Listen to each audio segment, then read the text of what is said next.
प्यारे बच्चों, हमारे चैनल पर आपका हार्दिक स्वागत है। आप किसी भी एग्जाम की तैयारी कर रहे हो, हमारे प्रत्येक वीडियो को अवश्य देखिए और बड़ी आसानी के साथ अपनी परीक्षा को सफल बनाइए। आज की क्लास में हम शुरू करेंगे शब्द संबंधी भूलों। शब्द संबंधी भूलें। यहाँ से जो प्रश्न आते हैं और इनकी जानकारी के अभाव में परीक्षार्थियों की जो प्रश्न है वो गलत हो जाते हैं, तो इन शब्दों की जानकारी प्रत्येक परीक्षार्थी जो प्रतियोगी परीक्षाओं की परीक्षा दे रहे हैं उनके लिए अति आवश्यक है। तो वर्तमान समय में RO, ARO, PCS and other one-day exam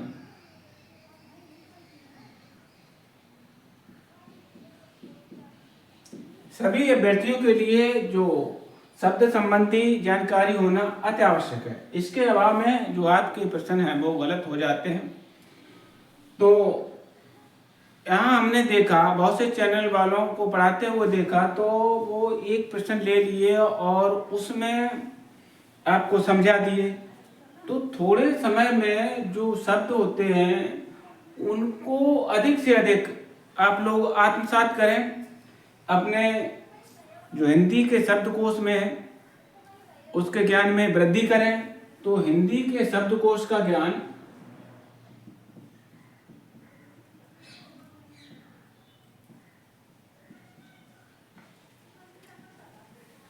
जो कंपटीटर है उनके लिए अति आवश्यक है।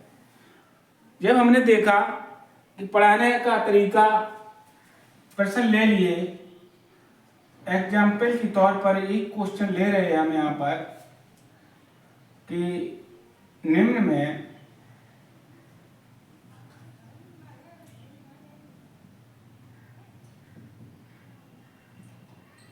वर्तनी की दृष्टि से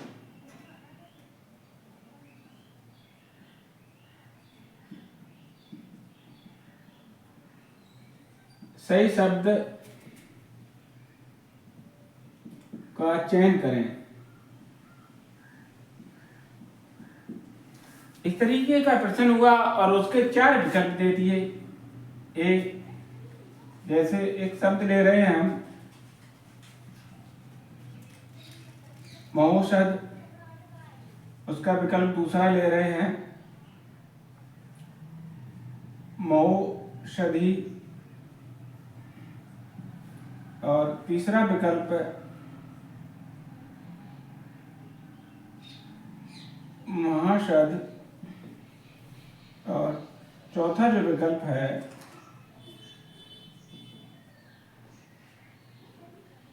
महौषध। अब पूछ रहा है कि इनमें से वर्तनी की दृष्टि से शुद्ध शब्द कौन सा है। तो आपको जब शब्द की जानकारी होगी, शब्दों का ज्ञान होगा, हिंदी शब्दकोश के शब्द आपके पास अधिक से अधिक होंगे और उनका उच्चारण करना आपको ठीक तरीके से आता होगा और आपने उन शब्दों को समझा होगा।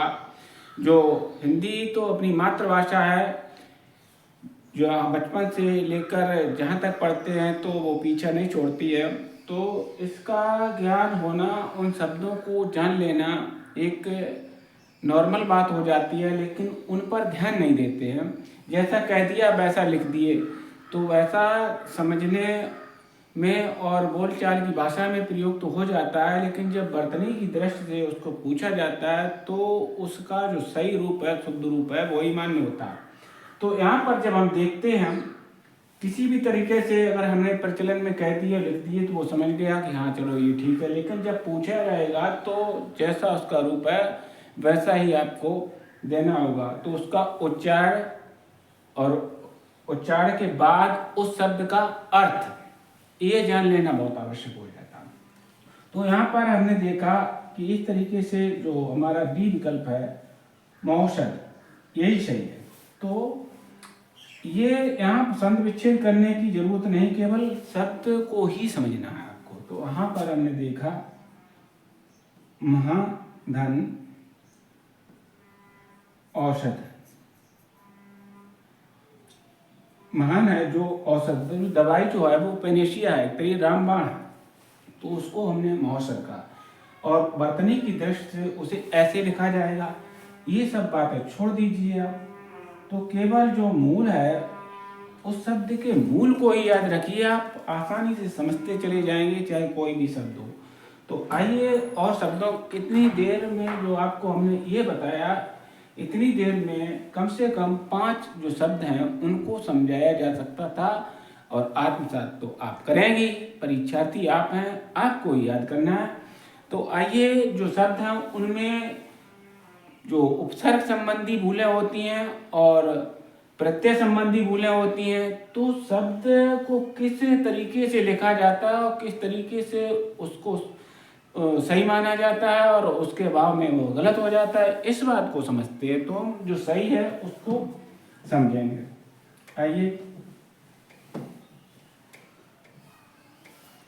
अब यहाँ पर हम शब्द ले रहे हैं एक निर्दय।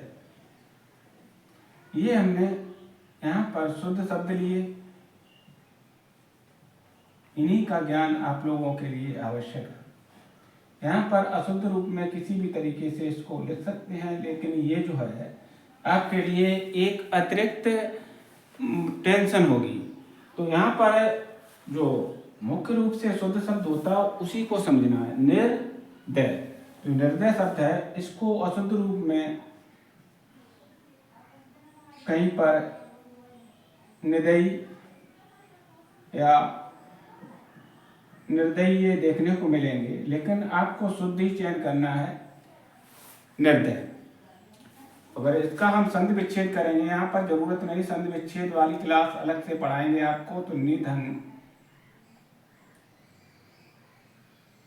दय, जिसके अंदर दया न हो, तो यहाँ पर ये जो है जो संधि है विसर्ग संधि आएगी और उसमें जो है निदय, जिसमें नि का अर्थ रहित, किससे?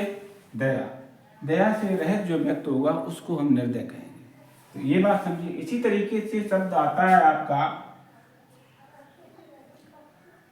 प्रदर्शनी। तो प्रदर्शनी ये शब्द हुआ और इसको अशुद्ध रूप में किसी भी तरीके से लिख सकता है, लेकिन इसको याद रखना है आपको कि प्रदर्शनी जो है वो शुद्ध रूप में इस तरीके से लिखी जाती है। तो ये यहाँ पर कोई संधि विच्छेद करने की जरूरत नहीं। यहाँ पर ये जो है मीन्स प्रमुख होता है, अच्छा होता है। तो ये दर्शन में जो है पर उस उपसर्ग लगने से प्रदर्शनी शब्द बना। तो यहाँ पर जो इस तरीके का शब्द अगर कहीं आपको दिखाई देता है तो प्रदर्शनी शब्द का शुद्ध रूप यही होगा।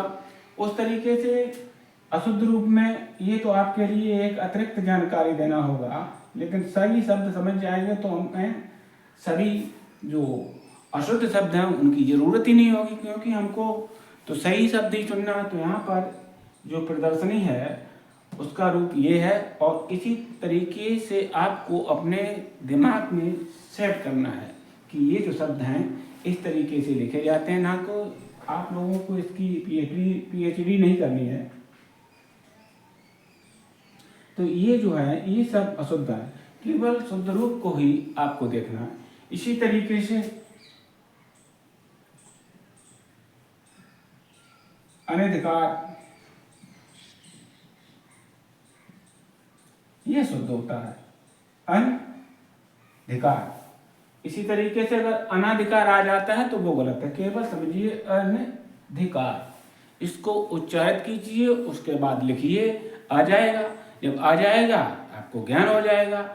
सभी शब्दों को आत्मसात करना किसी के बस की बात नहीं है, चाहे कितना भी प्रकांड पंडित हो हिंदी का, लेकिन सभी शब्द नहीं आते हैं।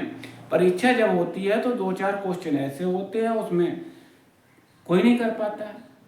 संयोग बस ठीक हो गए तो 60 क्वेश्चन आते हैं इसमें, जो RO में जो परीक्षा प्री है उसमें 60 क्वेश्चन आते हैं, तो उसमें 60 संयोग बस किसी की सही हो जाए, लेकिन 2 4 5 होना, गलत होना जरूरी हो जाता है, क्योंकि सब पूरा ज्ञान तो किसी के पास है नहीं, चाहे कितना भी बड़ा मास्टर हो, लेकिन अटक जाएगा कहीं ना कहीं ना। तो इस तरीके से जो ज़्यादा पूछे जाते हैं, शब्द प्रचलन में ज़्यादा रहते हैं, वो लगभग ज़्यादातर अभ्यर्थियों को आ जाते हैं, और जो नहीं पूछे जाते हैं तो वो जो अधिक मेहनत करते हैं उनको आते हैं। फिर भी बहुत से शब्द हैं, कहाँ तक याद करेंगे आप, तो इनको समझें आप, जिनकी आने की संभावना अधिक रहती है। तो इसी तरीके से निरपराध,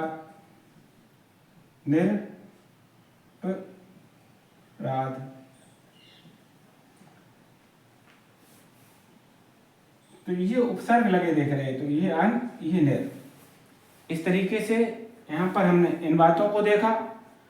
अब ये प्रसारण संबंधी और कुछ प्रत्यय संबंधी भी आते हैं, तो इन शब्दों को ही समझना आवश्यक हो जाता है। अब बात करते हैं जैसे अनंत, तो इसको ही आपको रखना है। तो ये जो है शुद्ध रूप है आपका। अगर कहीं पर आ जाए यहाँ पर वेअंत, तो ये गलत होगा, क्योंकि ये जो उपसर्ग लगा है वे फारसी भाषा का है और वो अंत के आगे लगा हुआ है। तो इस तरीके से ऐसे शब्द आते हैं वो गलत होते हैं, आपको केवल ये रखना है यार, ये अनंत। इसी तरीके से निरपराध का अगर कहीं पर आ जाता है निरपराध, इन बातों को हमारे दृष्टि से लिखना ही बेकार है, क्योंकि अगर आप इसको समझ जाएंगे तो कुछ भी आता रहे, हमें उससे क्या मतलब। हमें तो केवल एक अपने लक्ष्य की प्राप्ति के लिए एक सही शब्द को ही जानना आवश्यक है। तो वो सही शब्द हमको पता होगा तो हम गलत को अलग कर देंगे, हम सही को रखेंगे। नीर चीर विवेके जैसा अंश का होता है उस तरीके से। तो अनंत, तो इसका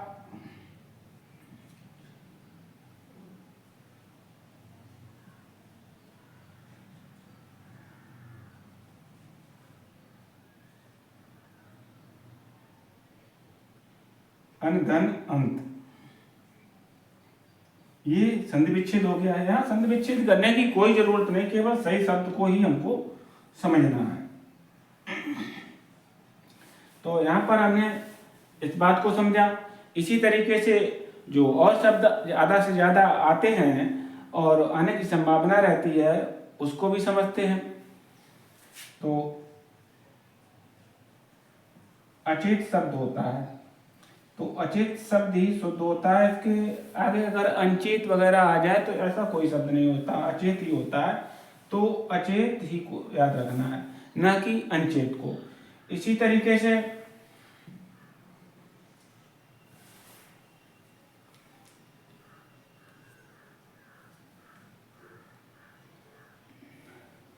अब शब्द को लेते हैं आधिक्य। अधिक शब्द अधिकता का बोधक है।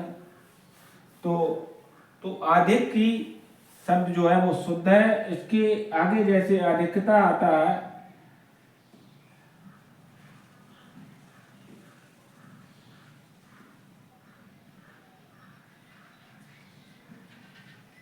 तो इस तरीके का शब्द आता है, ये गलत है। इसी तरीके से आधिक्य के बाद ऐतिहासिक,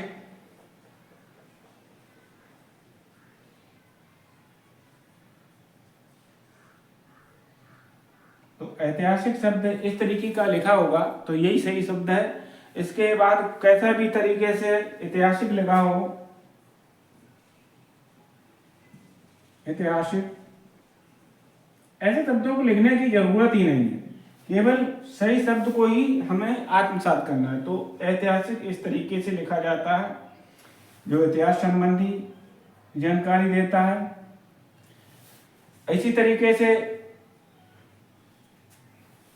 एक शब्द होता है आध्यात्मिक, जो आध्यात्म में एक प्रत्यय लगने से, यहाँ पर ये जो शब्द देख रहे हैं, इतिहास में एक प्रत्यय और अध्यात्म में एक प्रत्यय से लगने से आध्यात्मिक जो शब्द बना हमको, तो इस तरीके से जो शब्द लिखा होगा आध्यात्मिक, ये शब्द जो है वो शुद्ध है। इसके तरीके से अगर कहीं केवल आध्यात्मिक देखने को मिलता है, कुछ भी देखने को मिले, ये सब गलत होंगे। तो आध्यात्मिक, आत्मा संबंधी, ईश्वर संबंधी, ये शब्द जो सही है। अब बात करते हैं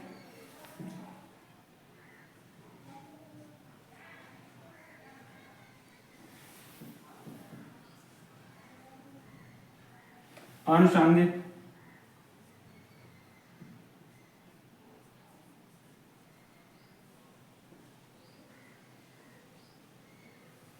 तो आनुषंगिक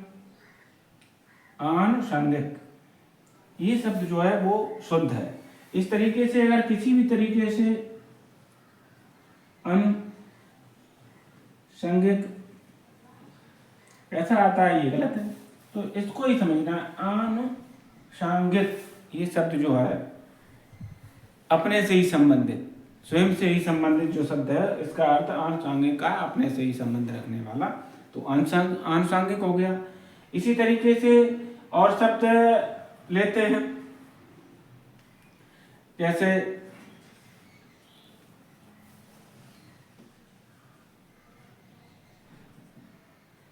माधुर्य।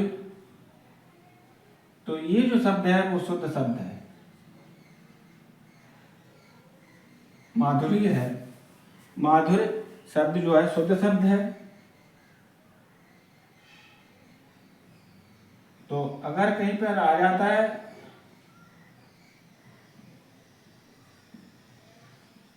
माधुर्यता, इस तरीके से माधुर्यता संबंधी शब्द, ये गलत हो जाएगा। ये जो है माधुर्य शब्द, इसको आप अपने स्मृति में बिठा के रखेंगे। तो इसी तरीके से अज्ञान,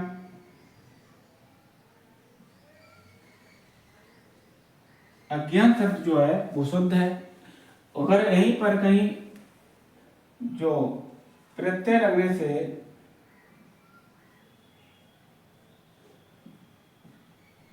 अज्ञानता आ जाता है, तो ये गलत हो जाएगा। अब इसी तरीके से पूज्य,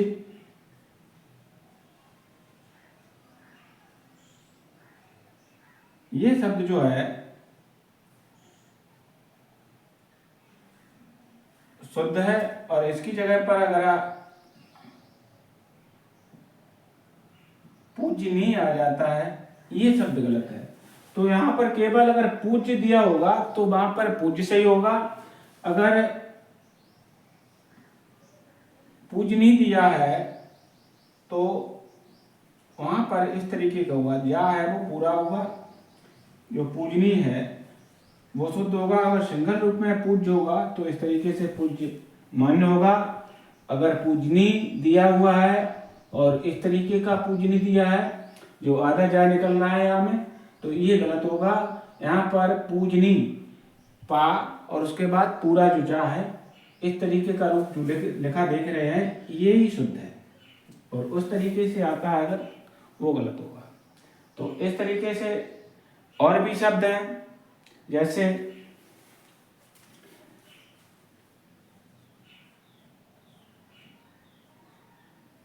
अनाथा,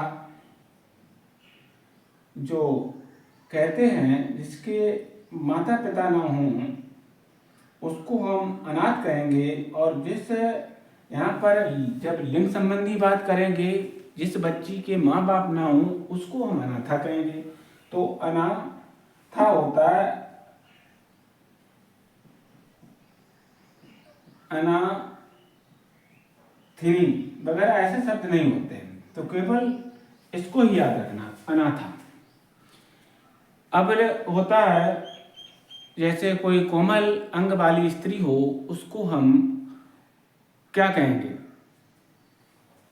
तो यहाँ पर अगर आ जाता है कोमलांगिनी, कोमलांगिनी अगर आता है तो ये शब्द गलत होगा, सही शब्द होगा कोमलांगी। तो हमको कोमलांगी याद रखना है। इसी तरीके से अश्वा,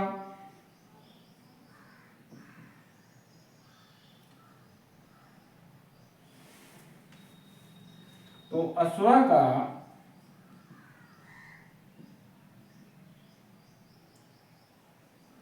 अश्वी नहीं होगा, क्योंकि जो अश्व है उसका अर्थ घोड़ा हुआ। तो घोड़े का जब हम स्त्रीलिंग में उस शब्द को बदलेंगे तो वो अश्वा हो जाएगा, इसका अर्थ हो जाएगा घोड़ी। तो अश्वी ना होकर अश्वा जो है वो शुद्ध शब्द है, और अश्वी जो है वो गलत शब्द है। अब यहीं पर एक बात कर लेते हैं अतिरिक्त जानकारी के लिए।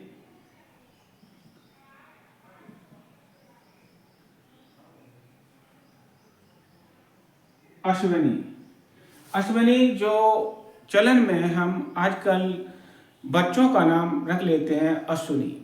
तो अश्विनी का अर्थ होता है, यहाँ पर देखिए बहुत सी बातें मिलेंगी। ये सूर्य की पत्नी भी हो गया, और एक दूसरे अर्थ में यहाँ पर इसका अर्थ घोड़ी भी हो गया, और तीसरे अर्थ में यहाँ पर इसका अर्थ एक नक्षत्र भी हो गया। अश्विनी नक्षत्र भी होता है, अश्विनी घोड़ी भी होती है, और अश्विनी जो है सूर्य की पत्नी भी होती है। लेकिन जब शुद्ध रूप में हम अश्व का जब स्त्रीलिंग करेंगे तो अश्वा होगा। तो ये बात यहाँ पर शुद्धता के रूप में, और ये बात यहाँ पर एकार्थी शब्द के जब अनेकार्थी शब्द के रूप में जब एक शब्द को प्रयोग किया जाता है तो वहाँ पर अनेकार्थी शब्दों के रूप में अश्विनी को इस प्रकार समझा। इसी तरीके से आपने नाम सुना होता अश्विनी कुमार। तो अश्विनी कुमार जो थे, दो भाई थे, और वो जो सूर्य की पत्नी है, सूर्य के ही पुत्र थे, और एक घोड़ी से जन्म होने के कारण उनको अश्विनी कुमार कहा गया था। इस तरीके से इस बात को हमने यहाँ पर अतिरिक्त जानकारी के रूप में जाना। अब बात करते हैं और जैसे शब्द जैसे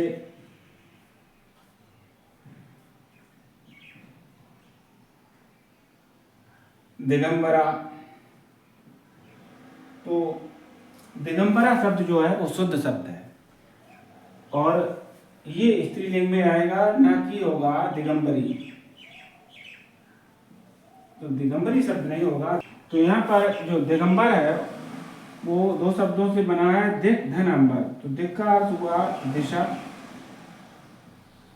और अंबर का अर्थ हुआ वस्त्र। तो दिशाएं ही जिसका वस्त्र हो उसको हम दिगंबर कहेंगे, और उसका स्त्रीलिंग जो है दिगंबरा हो गया। तो दिगंबरा होता है शुद्ध शब्द, ना कि दिगंबरी। इसी तरीके से शुद्ध शब्द के रूप में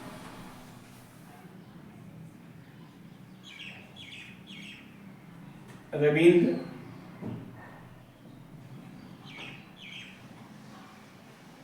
तो रविंद्र जो है वो शुद्ध शब्द है। इसी तरीके से रविंद्र कर देंगे आप तो वह गलत हो जाएगा। तो रा पर बड़ी की मात्रा, और उसके बाद ये जो देख रहे हैं लिखा हुआ, इसी को आप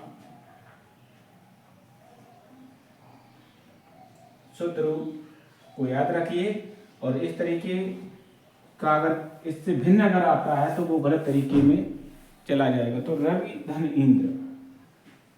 उपेंद्र शब्द जो है उसको इस तरीके से लिखा जाएगा, ना कि उपेंद्र कर देंगे। तो ये जो शुद्ध शब्द दिखाई दे रहे हैं, इनको आप लोगों को अपनी स्मृति में बिठा के रखना है। इसी तरीके से जो नैन होता है, शुद्ध शब्द नैन होता है, ना कि नैन। तो शुद्ध शब्द को ही याद रखें। इसका जब पर्यायवाची वो करेंगे हम संधि विच्छेद, तो नेधन अन हो जाएगा। तो ये जो पर्यायवाची है वो संधि विच्छेद है, ये अलग से पढ़ाएंगे आपको। यहाँ पर केवल हमें शुद्ध शब्द की जानकारी होना आवश्यक हो जाता। तो शुद्ध शब्द कैसा है तो उसको पहचानें। इसी तरीके से विद्युत चालक,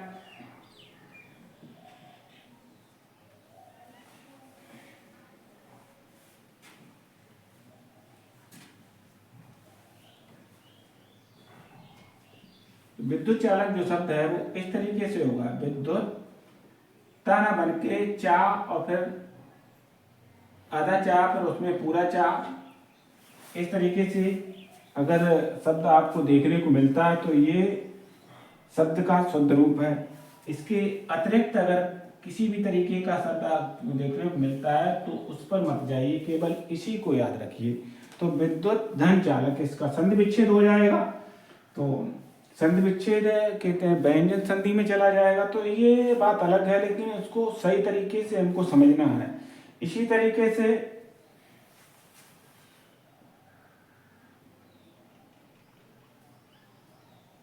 जगदीश,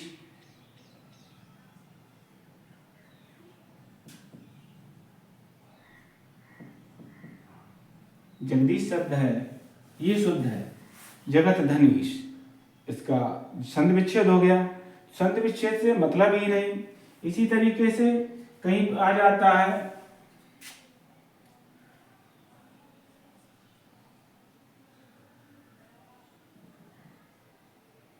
भुजंगिनी, तो भुजंगिनी नहीं होता है, भुजंगी होगा, भुजंगी।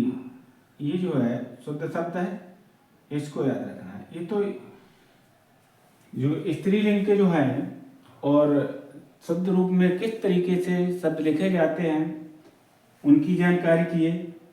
इसी तरीके से एक उच्छ्वास, जो सांस बाहर निकालते हैं उसको उच्छ्वास कहते हैं। तो ये जो है शुद्ध रूप में है। इसके अतिरिक्त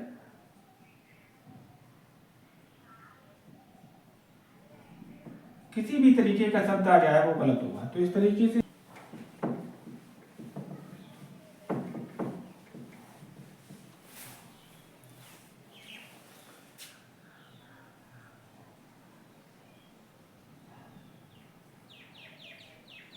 इसको अशुद्ध रूप में किसी भी तरीके से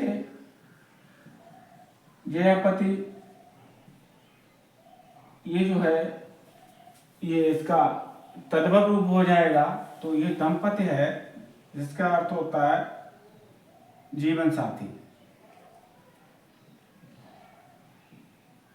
तो ये शब्द जो है शुद्ध है। उसके बाद में ये इसका तद्भव रूप है, अशुद्ध है। तो राजपुरुष आ गया। तो राजपुरुष जो है शुद्ध शब्द है, ना कि राज्य पुरुष। तो राजा का पुरुष मतलब जो सिपाही है, इसका जो समास विग्रह हुआ राजा का पुरुष, तो पुरुष समास में चला गया। यहाँ समास की बात नहीं हो रही, केवल शुद्ध शब्द को ही हमें समझना है। तो राजपुरुष है वो इस तरीके का लिखा जाएगा। इस तरीके के बाद अगर राज्य पुरुष करके आता है तो ये गलत होगा।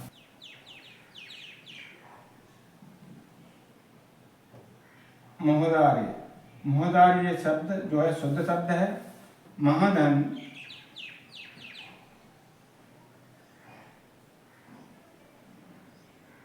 औदर्य, इससे बना है। इसके अलावा अगर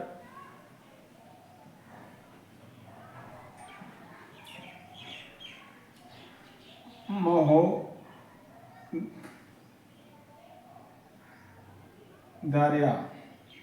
ऐसा शब्द आ जाता है, ये गलत हो जाएगा आपका। भानुदय, भानु का उदय, भानु उदय, इसका संधि विच्छेद करेंगे तो भानु धन उदय होगा, जैसा सूर्य का उगना। तो इसे ये जो है इस तरीके का जब लिखा होगा तो शुद्ध होगा। अगर इसको हम भानुदय कर देंगे तो ये अशुद्ध हो जाएगा। इसी तरीके से बात करते हैं शब्द की पुष्पावली। तो पुष्पावली जो है ये शब्द शुद्ध होगा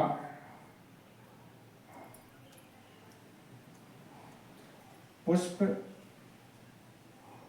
आवली, ये शब्द गलत होगा। इस तरीके से आज की क्लास में हमने जो शब्द संबंधी भूलें हैं और जो प्रमुख परीक्षा उपयोगी शब्द जिनके आने की संभावना रहती है उनके बारे में चर्चा किए। आज की क्लास यहीं पर अब समाप्त करते हैं। अगर हमारा वीडियो आपको अच्छा लगे तो इसको अपने दोस्तों के साथ शेयर करना और हमारे चैनल को सब्सक्राइब करना। जय हिंद, जय भारत।